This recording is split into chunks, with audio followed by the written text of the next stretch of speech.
റഹീമണ്ണന് എന്ത് ക്യൂ, എന്ത് സമയം എന്നൊക്കെ പറഞ്ഞിട്ട് മൂപ്പര് ഛത്തീസ്ഗഡിൽ പോയതാണ്. പക്ഷെ പണി പാലും വെള്ളത്തിൽ കെട്ടി.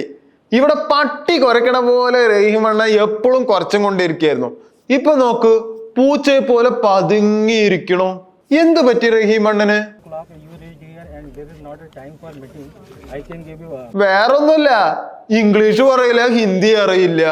അപ്പൊ എന്ത് മിണ്ടാനാണ്, മിണ്ടാണ്ടിരിക്കുക തന്നെ. പക്ഷെ സാധാരണ ഇങ്ങനെ അല്ലല്ലോ റഹീമണ്ണൻ പറയാ. നിങ്ങൾ വലിയ സഖാവല്ലേ, സഖാക്കന്മാരെന്താ ചെയ്യാ, എന്തിനും ഏതിനും സമരം ചെയ്യണല്ലേ. അവിടെ ജയിലിൽ ഇവിടെ കുത്തിയിരുന്ന് സമരം ചെയ്യേ.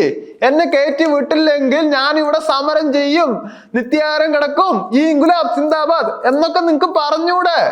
നിങ്ങളുടെ ഈ ഇൻകുലാബ് കേൾക്കുമ്പോ എന്തായാലും ജനങ്ങൾക്ക് വികാരം കൊള്ളി നിങ്ങളെ സപ്പോർട്ട് ചെയ്യില്ലേ? Sorry, timing is the main issue. It's the evening for 4 മണിക്ക് ശേഷം ജയിൽ പുള്ളികളെ കാണാൻ പറ്റില്ല എന്നാണ് ആ പോലീസുകാരൻ പറഞ്ഞത്.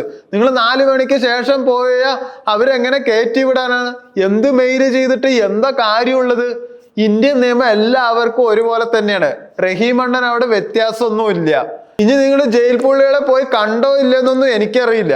പക്ഷെ എന്തായാലും ഇന്ന് രാവിലെ ദേശാഭിമാനി പേപ്പറിൽ ഇതാ ജയിലിന് കന്യാസ്ത്രീകളെ ജയിലിൽ പോയി കണ്ടു പറഞ്ഞിട്ട് നല്ല സ്ലോ മോഷനിൽ നടക്കണ ഫോട്ടോ അവരെന്തായാലും ഇട്ടിട്ടുണ്ട്.